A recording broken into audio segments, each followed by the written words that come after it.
A propósito de Ñembucú, el flaco comisario Nimio Cardoso está con nosotros esta mañana. ¿Te cuál comisario buen día? Buen día, Carlos, Mecheco, Puejara. Yo muñeco Pasambio campesino niego, venimos de ahí Paraguay. Por el sureño, yo ya muy te. Pero algunos estamos aprendiendo comisaría demasiado fuerte, está recibido domingo de mañana. Y no es lo fácil venir un domingo a la mañana a las 7. Yo le pregunté a Jessica si don Carlos qué tenía en contra mía, ¿verdad? Porque yo no sé si es un premio por el espacio comisario demasiado fácil poner un programa repetido y con la lleva. Vos sabés, comisario, que tenemos que, vamos a hacer ñandutí, tenemos que trabajar y tenemos que. Hoy estamos desde las 6, estamos hablando de un asalto. Sí, tipo comando Yeduma en Itapúa. Según el comisario del Valle, le contaron a él que pudieron haber llevado así como 1.000 millones de guaraníes. El otro día cuando llevaban el cajero de Yatetal, llevaron algo así como 300 millones. No sabemos si le sirvió todo o no, pero que llevaron, por ejemplo. Yo le voy a preguntar al comisario Nimio Cardoso, el tema del guaraní estamos intentando entrar en... yo no sé si es la difusión, pero a lo mejor en el aprendizaje. Yo no sé si a esta altura de nuestra vida, yo soy mucho más viejo, mayor que Francesco. Pero Francesco tiene toda una carrera para poder aprender y conocer el idioma. No es muy grato cuando vas a hacer una entrevista, porque una cosa es decir oculta, otra cosa es decir o Yahaya Carú, o Yahaya Mocó, verán. Pero entablar un diálogo, una conversación con un entrevistado que tiene todo el derecho del mundo de expresarse en el idioma que quiera, ¿verdad? Sí. Y muchas veces te dice, Catupio guaraní, te dice, sí. Y claro, pero ahí ya te empieza a comprometer, porque esa fluidez en el diálogo, en la conversación, y con un micrófono o una pantalla de por medio, ahí pesa.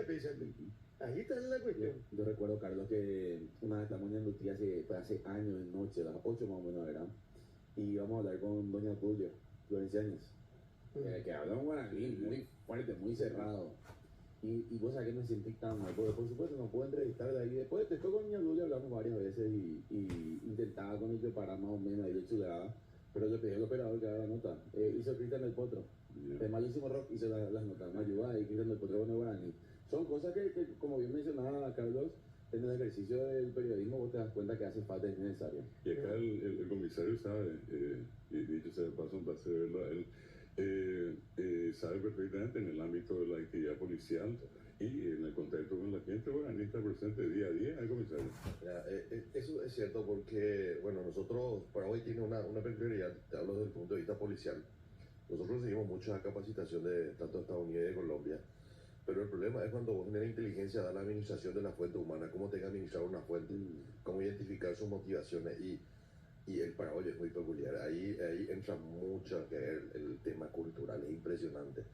Porque te traen los manuales que ellos escribieron hace más de 100 años de experiencia en cómo tratarle a un informante. O sea, básicamente es eso, cómo piensa, cómo puede identificar su motivación, cómo puede integrar hasta el nivel de penetración, todo.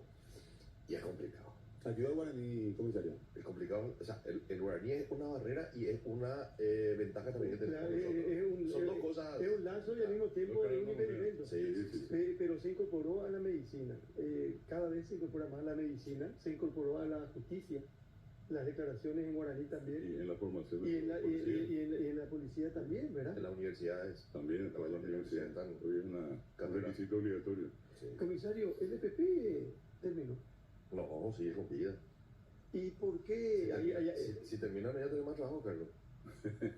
Bueno, pero espero que no tenga más trabajo.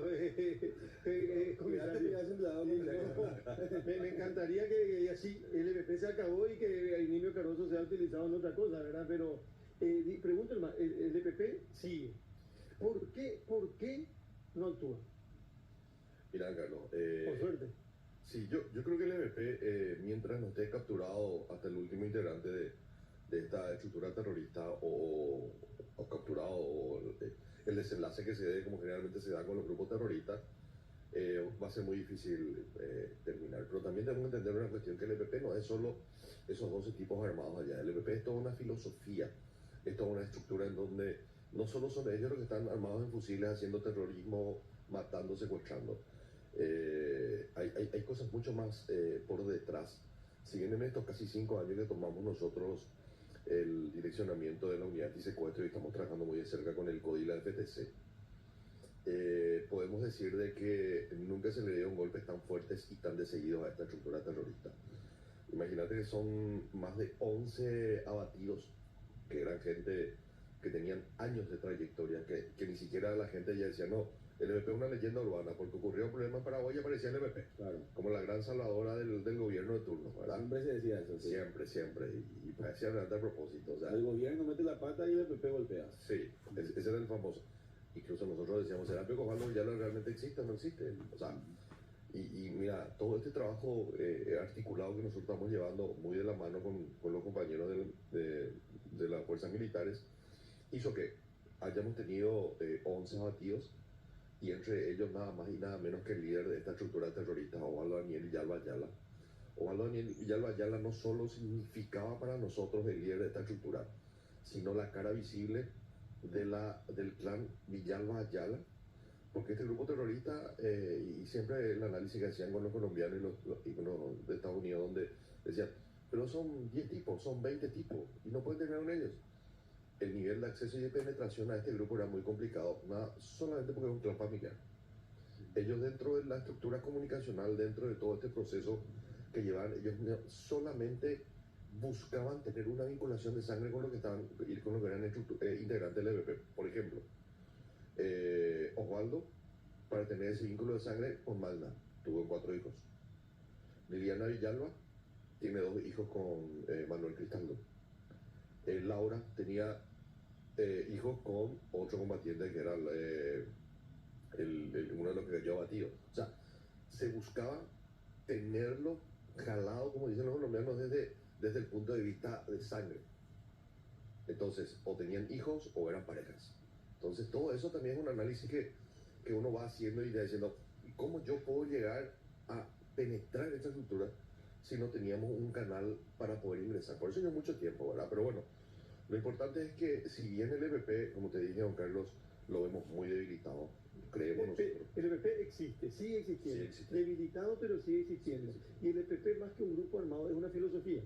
Sí, ellos, mira, si vos analizas y lees un poco el manual que se encontró en el Gráfico, y más el manual que hizo Oviedo Brites, vos podés darte cuenta que es una filosofía. O sea, ellos, la diferencia con otros grupos criminales, don Carlos, por ejemplo, lo que está pasando en Itapúa, versus a las acciones que realizan el EVP, son acciones pensadas, medibles, y tienen una razón del por qué ellos están haciendo.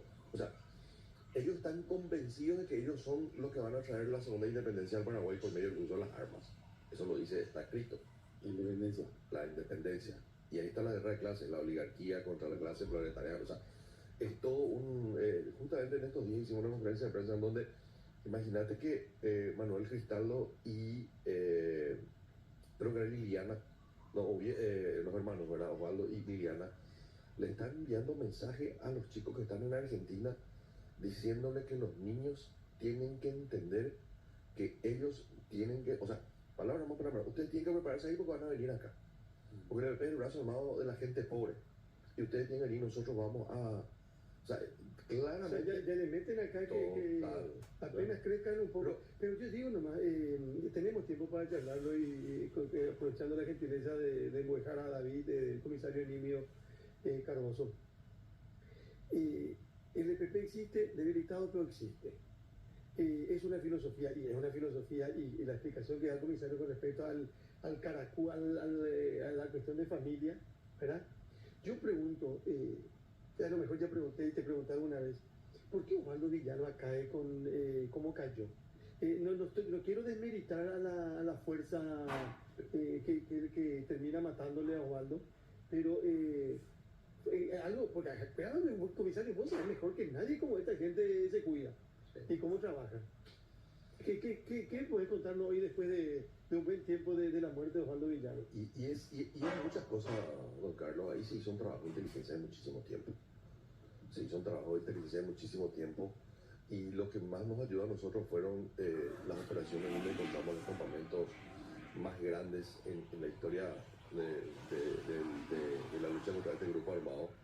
Y ellos tenían hasta generadores, o sea, era una mini ciudad, tenían generadores, paneles solares en el lugar donde caen las dos niñas, ¿verdad? Ahí se explotó mucha información, ahí nos ayudó un poco a entender porque la última vez que nosotros tuvimos así, habría pasado 10 años cuando se le mató a Coco Bernal Maíz, que fue la última vez que se tuvo un contacto, pero pues fue una casualidad, no Eso fue, pero ese fue durante en torno a un secuestro, fue, claro, ¿verdad? fue una El de casualidad. Arla fue. El de Arnhem. La última vez que se hizo una operación de inteligencia que se le llegó a un campamento importante del EVP fue cuando se le mató al niño Cardoso Cáceres. Esa fue la última vez. ¿Cómo se llama el puede ser, el mismo nombre? Niño Cardoso bien, y justo que uno es homónimo, sí, sí. Y esa fue la última vez que se le dio con un trabajo fino de inteligencia, y eso hacía pasaba ya casi 12, 13 años. Después nunca tuvimos la posibilidad de poder llegar así de la manera como se llegó en estas últimas 3 oportunidades, ¿verdad? Pero bueno, solamente para contestarte la pregunta, Carlos, se hizo un trabajo muy fino. Nosotros sabíamos que Osvaldo iba a irse. ¿Qué es lo que pasa?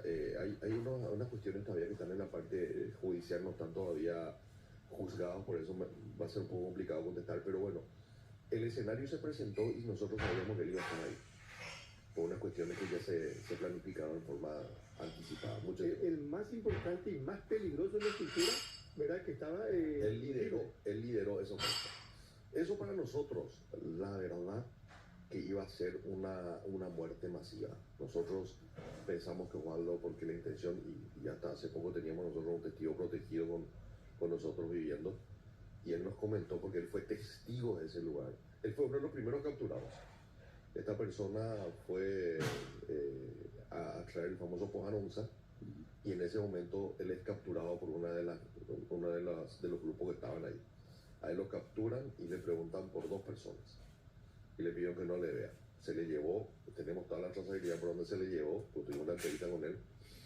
Se llevó a un punto y ahí las mujeres se cambian de uniforme y se ponen el guardapolvo blanco y se bajan, ¿verdad? Y ahí ellos se encuentran con el otro grupo, que también habían 2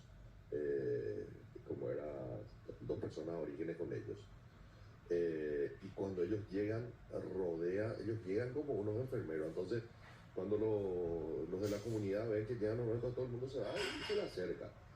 Ese trabajo lo hizo para poder traerle a toda la gente. Y ahí ellos separaron niños y mujeres y les metieron en una pieza.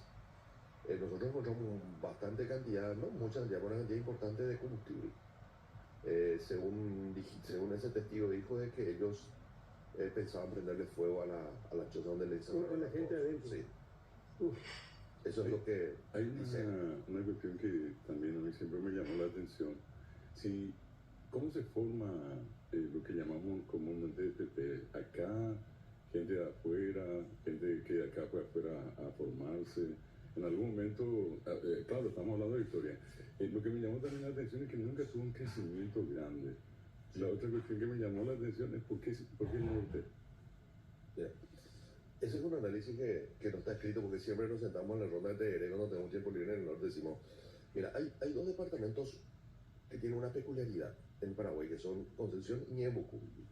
Concepción y Ñeembucú, si vamos antes de la historia, después del 47 y todo, los 2 departamentos donde la gente que no comulgaba las ideas del presidente actual eran tipo exiliados en su propia patria en esos dos departamentos.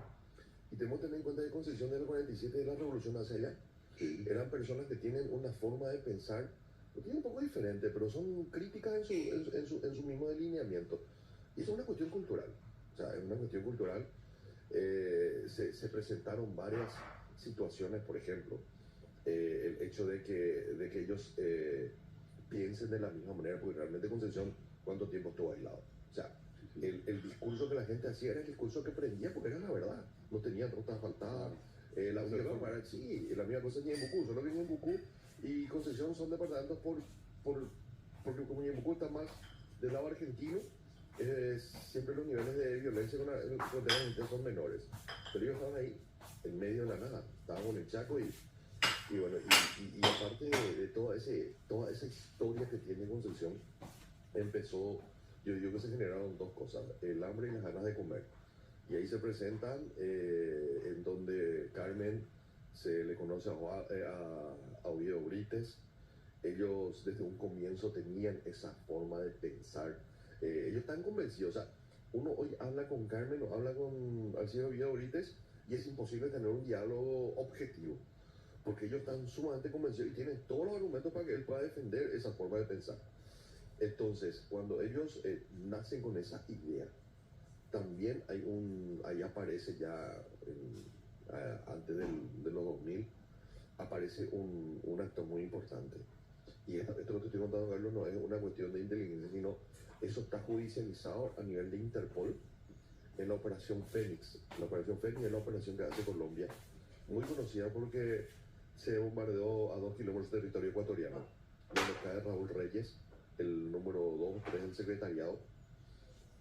Allí se incautan unos celulares, computadores, memorias, todo bajo la cadena de custodia de Interpol. Eso se analizó y en el computador figura y está judicializado el apoyo que dio FARC para la creación del EBP y para el secuestro de Cecilia.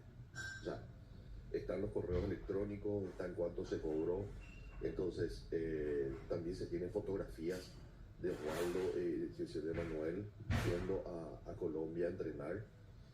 Tenemos como declaración, como anticipo jurisdiccional de prueba, la manifestación que hizo un famoso testigo que mucho tiempo fue testigo de la fiscalía, que fue quien salió, desertó del antes que sea APP, en la zona de Cubañandú, que aparece en una estancia con un fusil diciendo yo estaba entrenando con ellos y nadie le dio bola en ese momento, pensaba que estaba loco.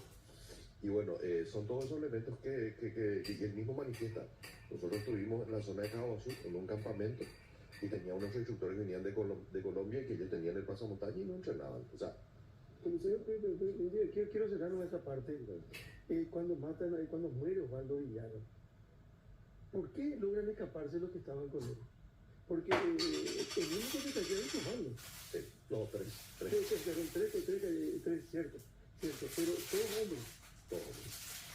¿Y cómo logran escaparse los demás? Bueno, para mí sentado acá no es fácil decirle buena la pregunta y vamos a tratar de hacerlo más. Si no habrá faltado alguien que diga, pues ya le dejaron escapar esto, no le van a agarrar, no le queda.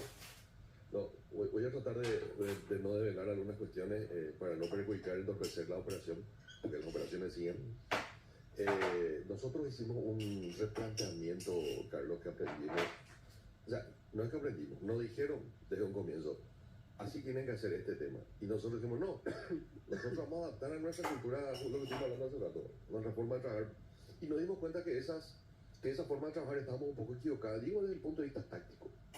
Entonces replanteamos la operación, se hizo un nuevo entrenamiento y ahí nosotros nos dimos cuenta que era mucho más fácil llegar a esta gente de la manera que empezamos. Si yo te puedo decir, si yo te digo, Carlos, que la capacidad de fuego, o sea, no la capacidad de fuego, que la cantidad de terroristas versus la cantidad de integrantes que se le enfrentaban a ellos eran mucho menor, muchísimo menor. Claro, se tenía más capacidad de fuego. Y te puedo decir, yo creo que una vez que termine este proceso, eso nosotros estuvimos ahí monitoreando desde un comienzo y la verdad que parecía una guerra, esa famosa guerra que uno anda en Medio Oriente para rescatar a un secuestrado y vienen 100.000 talibanes, más o menos. No te digo que haya sido esa la proporción, pero sí fue una proporción mucho menos la que se tuvo. Y bueno, cuando Osvaldo llega tampoco se le tenía visualizado porque realmente nosotros pensamos ya llegar de noche. O sea, esa era la idea. Llegó en pleno día. Pleno día, ¿verdad? Nosotros pensamos ya llegar. ¿Un domingo? Sí, un domingo. Un domingo. Como hoy. Sí, cierto. ¿Qué tipo de ropa tenía él, por ejemplo? Él estaba de verde, su uniforme verde, pero él no tenía sus armas, no tenía todo él marcaba la diferencia en el resto. O sea, él como comandante y el resto estaba con sus mochilas, con su arma, él estaba un poco más holgado. Y ahí, por ejemplo, las mujeres que estaban ahí, ¿se supo quiénes eran o no? Sí, claro, se les reconoció, está todo en la declaración de los testigos que trajimos. Y estuvo Magna, estuvo Liliana, estuvo la otra que es actual pareja de Osvaldo.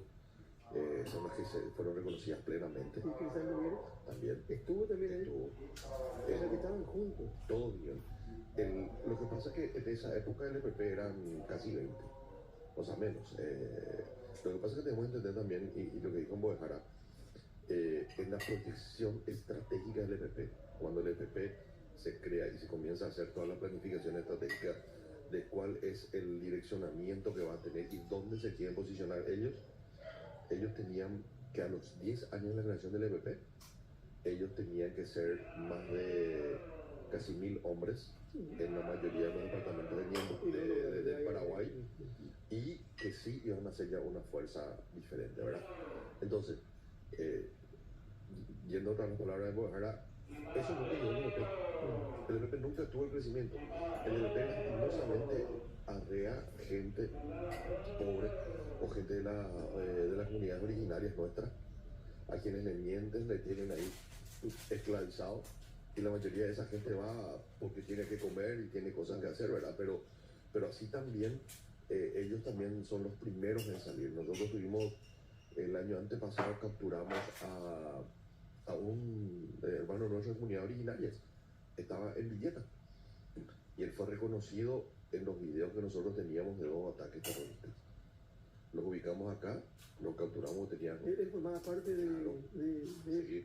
Ahora, lastimosamente, en el caso Cecilia murió. María de Bernardi vuelve después de 3 meses, algo así. Sí. Cecilia muerta. Después tenemos ejemplos de gente que falleció en la zona norte, en la zona de San Pedro, ¿verdad? Pero tanto tiempo, Edelio, tanto tiempo Urbieta, tanto tiempo Carreño lleva por 4 años, ¿verdad? Sí, En septiembre, el 9 de septiembre, hace 4 años que le secuestraron. Y uno saca, hace especulaciones, saca sus conclusiones, nunca más, pero nada con relación a estas 3 personas. Qué difícil ha de ser para el entorno familiar, comisario. Es muy complicado, es muy difícil para ellos y difícil para nosotros mismos, porque, como siempre decimos, nosotros lo podemos matar y mañana el EPP puede terminar, pero si nosotros nos damos la respuesta de estas 3 personas, seguimos fracasando, Carlos. O sea, esa es una cuestión que yo no lo voy a poder negar, y es una obligación que nosotros como integrantes del Estado paraguayo, del gobierno paraguayo, tenemos con esas 3 familias. Y como le digo a la gente, siempre dice, están vivos, están muertos. Mientras yo no tengo un elemento material de prueba que pueda sustentar que están vivos o muertos, para mí siguen estando vivos. Claro. Aunque, Por una cuestión de responsabilidad no puede decir. Claro, entonces, y es difícil porque, imagínate, hablar con ya Otulia cada tanto y que te reclame, duele. Además, a ella se le van con un montón de cosas, ya le enterraron acá. Y aparte que ella no fue egresada a la escuela de diplomacia, entonces... Sí, es mamá de un hijo desaparecido. Es mamá de mi camarada, un compañero mío, y la forma como dicen el famoso guaraní, duele, fuerte, claro. Así como cuando se te dice que tiene guaraní, así cuando te dicen, En noviembre, si mal no recuerdo, corrección la fecha, porque no me recuerdo bien, se habría incautado la computadora y otros elementos de Carmen Villalba en la cárcel. En el Buen Pastor. En el Buen Pastor. Sí, yo recuerdo que hace unos meses, si no un mes, 2 meses serían, Beatriz Davis reclamó mucho a Cañán Luti de que la fiscalía no les daba ninguna información al respecto. ¿Qué pudieron encontrar ahí, comisario? Sí, la verdad que, sí, es muy lindo punto, Pacheco. Se incautaron 3 teléfonos, 2 o 3 teléfonos y un computador. Se trajo no mucha información sobre, como dice, lastimosamente se analizó, se reanalizó, y cuestiones conducentes a los 3 no encontramos, pero sí información muy importante sobre su vínculo internacional, o sea, el vínculo internacional hoy del EPP. Una cuestión también que debemos entender, Alcides Oviedo no es más parte del EPP. Ahí hubo una ruptura, dejó de ser el líder estratégico del EPP. Hoy día el direccionamiento estratégico como líder de este grupo es Carmen, y Oviedo hace rato está fuera. O sea, ahí se puede meter el tema de que hubo problemas de pareja. 100%. Y por eso Nunca le perdonó, Carmen. Nunca le perdonó. Y no le va a perdonar. Es más, Si vos te das cuenta, después de la muerte de, creo que los tres, cuando después desaparece Lechita, el EPP quitó o sea, o los detenidos en agrupaciones especializadas que parte del EPP quitaron un comunicado diciéndole prácticamente a ellos qué es lo que están haciendo. O sea, salieron totalmente en contra. O sea, ese comunicado hizo que justamente el EPP los declare objetivo militar. Alta traición hubo ahí. Sí. Y con gente muy cercana. No. Digo, con relación a... ¿De la infidelidad? No. Una persona de un departamento de San Pedro. Pero también metida en No. Una persona, hoy día yo no sé cómo estaría pensando, pero no fue claro. precisamente... Estaba ahí en el grupo y, por ejemplo, Una persona, ¿cómo se destruye una organización criminal, verdad? En consecuencia de la infidelidad, tremendo. Bueno, pero tantas cosas tenemos que preguntar, pero tampoco nos le vamos a tener toda la mañana al comisario. Pues yo le pregunto, después yo quiero, para ir cerrando, quiero hablar específicamente de la Argentina. Vale, señor, sí, justamente algo referente a la Argentina que quería preguntarle. Usa comisario que acá justamente tengo el tuit de la ministra de Seguridad, Patricia Bullrich, que ella habla de para poner en contexto con la audiencia, estamos hablando de estos familiares del clan Villalba específicamente que podrían ser extraditados a Paraguay. Y atendí lo que dice, comisario, la Patricia Bullrich, no sí. Cualquiera, dice que estas personas contaban con un encubrimiento kirchnerista. Y ella hablaba y decía de que no tiene sentido que el gobierno argentino le haya dado el estatus de refugiado político a estas personas. ¿Hubo un encubrimiento por parte del gobierno argentino hacia estos familiares del clan Villalba? Mira, ¿En serio? hay unas cuestiones ahora que se empezó a hacer un análisis muy profundo. Estamos trabajando con organismos internacionales en donde hasta ahora para nosotros no tiene sentido la posición de Argentina en aquel momento. Yo recuerdo que a la ministra Bullrich la conocí cuando ya estaba terminando en el periodo anterior, donde fuimos nosotros a hablar con ella sobre la necesidad que teníamos de abrir un proceso en Argentina, porque nosotros veíamos ahí, y te digo, eso hace muchísimo tiempo. En el gobierno de Macri, sí. En el gobierno de Macri, sí. Donde nosotros ya veíamos que los niños eran potenciales víctimas. O sea, lo que tenemos que tener en cuenta es que son los 10 niños que nosotros encontramos allá son víctimas del EPP. O sea, le están quemando el cerebro. Ellos están creciendo con unas mentiras, unas falacias que después van a venir. Por un ejemplo, el hijo de Osvaldo, el que hoy es uno de los autores principales, volvió al EPP teniendo 16 años. Tiene 3 homicidios y un secuestro encima. Y cumplió 18 años el día que murió Osvaldo. Osvaldo murió el día del cumpleaños de su hijo. Imagínate, él estuvo presente en el secuestro de Oscar Denis. Y eso es lo que tenemos 100% judicializado. Y tenemos otras informaciones. ¿El hijo de Osvaldo? Sí, Daniel. Osvaldo Daniel. 18 años. 18, vino a los 16 y entró al EPP. Y tiene un secuestro. Y es uno de los que le secuestró a Oscar Denis. Reconocido plenamente. ¿Qué le secuestró a Delio? A Delio le secuestró Teniente Rafa, Daniel, y eran 6. Pero los 6 están plenamente identificados. Pero ahí ya estaba el hijo de Osvaldo también. Estaba él. Estaban todos orígenes. Pero el secuestro de Vieta se le atribuye más a Alejandro Ramos, ¿verdad? Sí, él es ML. ¿Y eso sigue vigente ese grupo, Alejandro Ramos? Están solamente las mujeres de 10. Estamos trabajando en ese proceso porque... ¿Y él? A él hace rato no tenemos información de él, pero tenemos que tener en cuenta que el año pasado le cayó abatido su hijo. Según las fuentes que nosotros tenemos acceso, él dejó el direccionamiento armado del ML porque estaba con problemas de salud y le dio a su hijo. Gran parte de la separación de Alejandro del EPP se debe justamente por el hijo, por ciertas cuestiones de indisciplina que no guardaba él. Entonces el EPP le dio la posibilidad de que él salga con su familia y ahí se vuelve a armar otro plan familiar, que es los Ramos Morel y Ramos González, que sale Ramos con su señora y sus 2 hijos, y se le juntan algunos más ahí y se forma el ML. ¿Sabes por qué le consultaba, comisario, por el tema del gobierno argentino? Porque comenzaste a hablar sobre el EPP, hablando un poquito, perdón, sobre la ideología del EPP, ¿verdad? Y lamentablemente el gobierno argentino, el ex gobierno argentino encabezado por Alberto Fernández, tiende hacia esa ideología. No hablo de que apoye específicamente secuestros y otros, pero va por el lado de la izquierda, del marxismo, entre otros puntos, ¿verdad? Y el PP en su carta inicial, como bien mencionaste, tiende al marxismo-leninismo específicamente. O sea, ¿se sospecha un encubrimiento gubernamental hacia esta gente, comisario? Mira, Francesco, te doy un ejemplo. Me desvié nomás cuando estábamos hablando. Nosotros le hacemos la presentación a la ministra Burlich en Buenos Aires sobre estas cuestiones, ¿verdad? Que el EPP estamos viendo que ahí era un lugar de confort, de descanso para ellos, pero que sí seguía siendo siempre un peligro para Paraguay. Ya hay muchas cosas más que surgieron. Ella nos da el 100% de apoyo. Es más, se hizo un trabajo y un equipo maravilloso, un equipo de trabajo en donde... ¿Usted puede interrumpir un ratito, por favor? Manuel Ochipinti, presidente, buen día. Buen día, ¿cómo está, Carlos? ¿Cómo te va? Y acá desde muy temprano estamos hablando acá en Ñandutí AM, Ñandutí TV.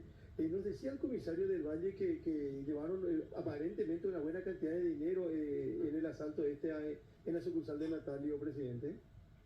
En realidad llevaron 300 millones de guaraníes y $100.000 aproximadamente. $100.000, que sí, serían 1.000 millones. Sí, 1.000 millones. Y esto se puede, hay un centro de monitoreo que permite ver el momento donde la gente efectúa este asalto, o eso es imposible, presidente. Sí, no, tenemos esa información. Yo estuve también ahí después de un rato y llamamos a la policía en el instante. Presidente, se le llama al instante, pero es notable todo esto que estamos viendo, la manera, la forma, 15 personas, armas, pasamontaña, y ellos, cuando ellos revientan, por ejemplo, utilizar un término, presidente, en la bóveda, esa bóveda no tiene un sistema para entintar, por ejemplo, billetes. Eso solamente de los cajeros. Solamente los cajeros. Esto utilizaron un explosivo, no sé si ya vieron, hay un video circulando. Utilizaron un explosivo en gel aparentemente que lo detonaron desde afuera. Destruyeron prácticamente la sede bancaria. Con esta primera explosión destruyeron totalmente. Bueno, nosotros tenemos una bóveda y dentro de la bóveda tenemos una caja fuerte y volvieron a poner otro explosivo y reventaron eso también. Qué notable, ni siquiera eran las 11 de la noche aparentemente, presidente. Y en 30 empezaron a atacar con Pérez directo disparando hacia Mansalva. Estamos viendo estas imágenes que tienen que ver con la sucursal bancaria y la explosión es tremenda, la explosión que estamos mostrando acá en Ñandutí TV con relación a lo que ocurría ayer en esta sede bancaria. Habían llevado un cajero de Yatetavir no hace mucho tiempo, creo que hasta ahora no se repuso, presidente, y ahora otra vez el Banco Nacional de Fomento. Y otra vez el Banco de Fomento, sí. Estimamos que era un golpe de suerte también porque realmente no hubo una carga muy... no se llegó a enviar efectivo en el fin de semana a esa sucursal. Y que uno piensa en tantas cosas y ustedes con más razón, presidente, ¿cómo saben que hay ese dinero? Porque no van a hacer todo esto pues si no tienen la certeza de que hay dinero, pero ustedes tendrían que haber enviado mañana creo que otra carga de dinero. Así mismo, así mismo. Lo que pasa es que nosotros somos los de mayor para la unidad sucursal prácticamente en esa zona también, entonces tenemos que estar ahí bien preparados. Bueno, presidente, ¿lo del YTTI se repuso ya o no el cajero? No, aún no, estamos viendo, tenemos que cambiar el sistema de construcción, ¿verdad? Si vos recordarás ahí, en 3 ocasiones ellos intentaron sacar el cajero. Se les soltó 3 fracciones del cabo, entonces lo hicieron, sacaron la camioneta de la policía, reventaron la caseta y después con eso también chocaron el cajero y ahí recién volcaron y llevaron. Presidente, ¿esto coincide con presencia militar custodiando las oficinas o las sucursales del banco? ¿O qué es lo que se liberó que les permite actuar con mayor facilidad a esta gente? Y nosotros tuvimos presencia militar hace 20 años. Sí. Nunca más tuvimos este tipo de sucesos. Se levantó, podríamos pensar que es una consecuencia también, ¿verdad? Exactamente, aparte se difunde, se comunica, dice, a partir de ahora los militares ya no custodiarán sedes del Banco de Fomento, y en coincidencia aparecen este tipo de asaltos, porque este local, por ejemplo, tenía guardia policial. Sí, tenía, pero hacen ronda y ese tipo de cosas. Justamente por eso no dejamos, gracias a Dios no teníamos ningún custodio adentro, porque si no, en todo momento íbamos a estar lamentando también vida humana. Claro, aparte hay mucha diferencia entre un custodio y 15 delincuentes. No, imposible. Las armas que tienen estos tipos son impresionantes. Bueno, nos confirma entonces, presidente, que llevaron $100.000 y 300 millones de guaraníes. Ya. Un abrazo, presidente. Muchas gracias. Fuerza. Bueno, a la orden. Adiós, hasta luego. Manuel Ochipinti, presidente del Banco Nacional de Fomento, confirma a Ñandutí que se llevaron $100.000, eso equivale a casi 800 millones de guaraníes, y 300 millones de guaraníes en efectivo. 1.100 millones casi de dinero. Bueno, perdón, vamos a volver a mostrar un poco otra vez estas imágenes del circuito cerrado. Faltan 10 minutos para que sean las 8 de la República del Paraguay. Vamos a hablar con la mamá de Teresita Lichi en un ratito. A su hija a Teresita le mataron hace una buena cantidad de años y ahora le dan la libertad transitoria al autor del crimen. Viene la mamá, viene con la abogada y vamos a hablar también de la inundación en Limpio en un ratito. Está el comisario Nimio Cardoso con nosotros. Comisario, vos sos experto. Mira cómo actúan esto. No hay custodia ahí que te salve. No. Realmente el factor sorpresa y la capacidad de fuego que tienen ellos es, bueno, ¿qué te puedo decir? La verdad que es llamativo que Itapúa en estos últimos tiempos. Yo decía, hoy que de Alto Paraná y Itapúa más o menos es la, ¿verdad? Son las más Pero complicadas. fíjate, pues vamos a ver en el momento de la explosión también. Ellos están preparados, pero posiblemente son más que los que están en una comisaría. Sí, no, ¿Verdad? tranquilo ya. Y el modelo que utilizaron en Brasil y desarrollado mucho tiempo, que es prácticamente tomar una ciudad. Ahí como lo hicimos en el tema de Prosegur de Ciudad del Este, ¿verdad? Imagínate, armas importantes, explosivos, y no hay una capacidad de reacción que puedan con ellos. Ahí va a ser la explosión. Sí, estamos viendo imágenes en Ñandutí TV en el canal 17 de Tigo de cómo actuaron. Ahí la hora dice 22:34 más o menos, ¿verdad? Sí, Y yo me pongo nomás en el lugar de los pobladores. ahí Ahí la explosión. ¿Cómo reventó? En Ñandutí TV te mostramos el momento de la explosión terrible. Coincide con la ausencia ya de militares custodiando locales bancarios.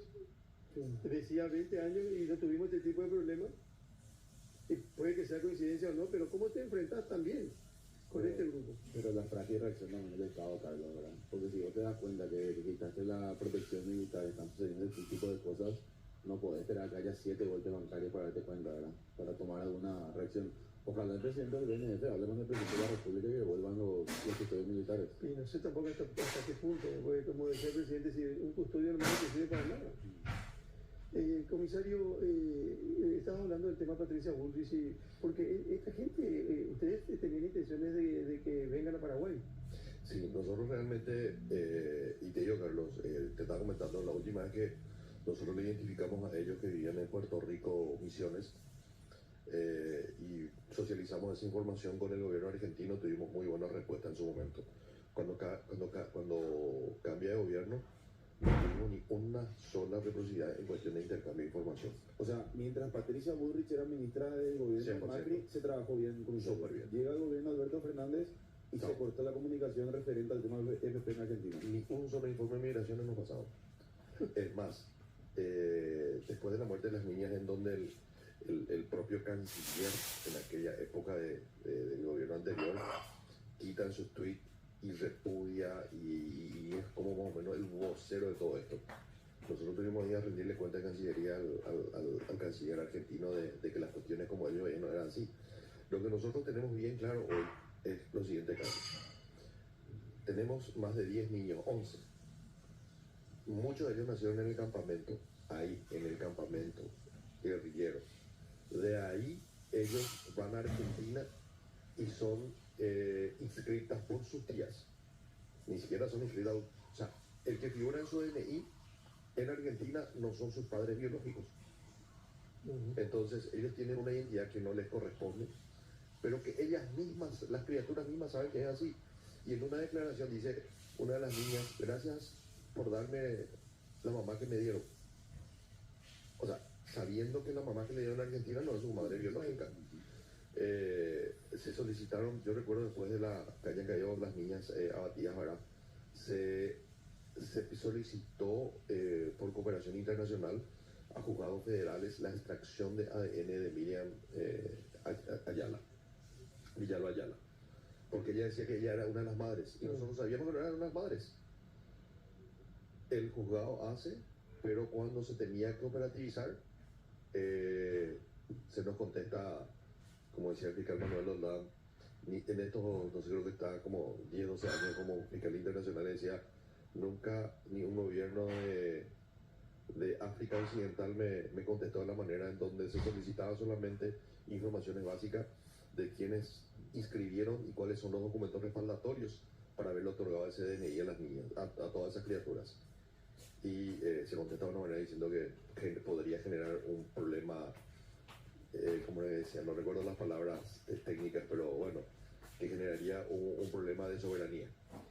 Que es muy loco esto, pero esa gente tiene que venir a rendir cuenta de la justicia paraguaya, comisario. Sí, no, nosotros sabíamos cuál era la situación, pero lo que pasa es que este trabajo se lleva, nosotros nos reunimos la ministra Burley y el ministro del Interior, el señor comandante, fuimos, le explicamos el caso y la verdad, la celeridad con la que nos dieron todo el apoyo es impresionante. O sea, nosotros llegamos, se hizo un equipo de trabajo, a los 15 días ya teníamos el intercambio de información, nosotros tardamos días para poder quitar la orden de captura internacional, se envió la orden de captura de valija diplomática, se les ubicó a ellos.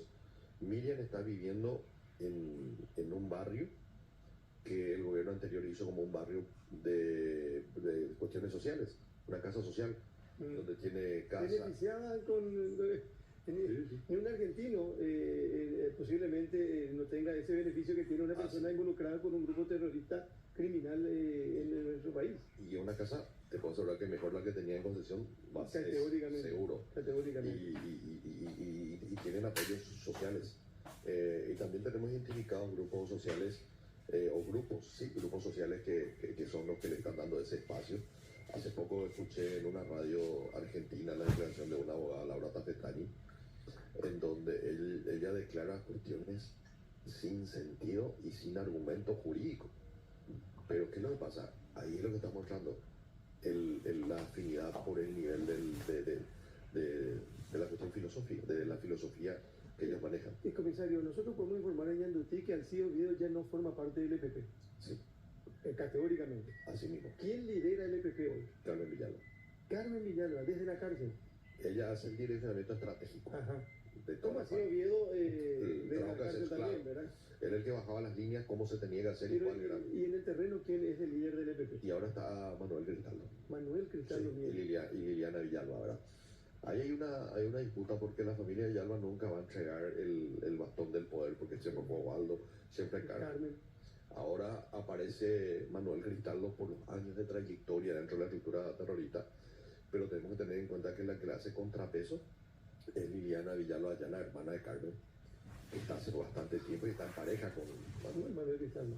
Sí, Y el caso de Alejandro Ramos está apartado, o sea, es por, bueno, lo que se sabe, ¿verdad? Está también un debilitado ejército. Hace poco se entregó Sol Majara Larrea, que era justamente una de las integrantes de esta estructura y que fue pareja del hijo de Alejandro. Y bueno, estamos trabajando en ese proceso también.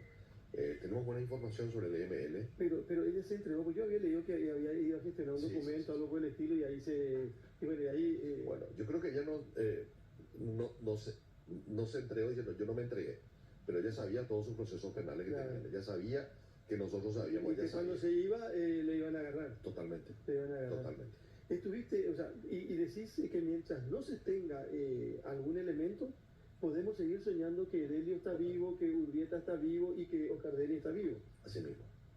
Así mismo. Y yo tengo una cuestión más. ¿Qué opinas del caso Marcelo Pecci? Vos estuviste en Colombia en las primeras horas después del crimen. Y va, yo creo que está yendo bien. Yo creo que está yendo bien. Por razones obvias del propio hecho como tal, quedó el Departamento de Crimen Organizado como encargado de toda esa parte investigativa. Yo estoy un poco más alejado, enfocado a esta cuestión. Yo planteo simplemente porque inmediatamente viajaste a Colombia. Sí, siempre estamos en comunicación con los compañeros de trabajo allá.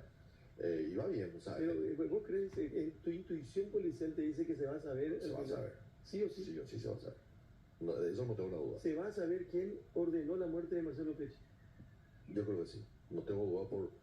Claro, lastimosamente, en todo, Carlos, tenemos que tener en cuenta capturar, poner en las rejas a un autor material es mucho más fácil que llegar a un autor intelectual. Y cómo podemos demostrar jurídicamente que esa persona estuvo detrás de todo. Es por eso generalmente el problema que vamos teniendo siempre. Comisario, gracias por aceptar la invitación tempranito. A las 7 de la mañana, un domingo. ¿Es la primera vez que venía a este estudio? Primera vez que vos venís, Carlos. No.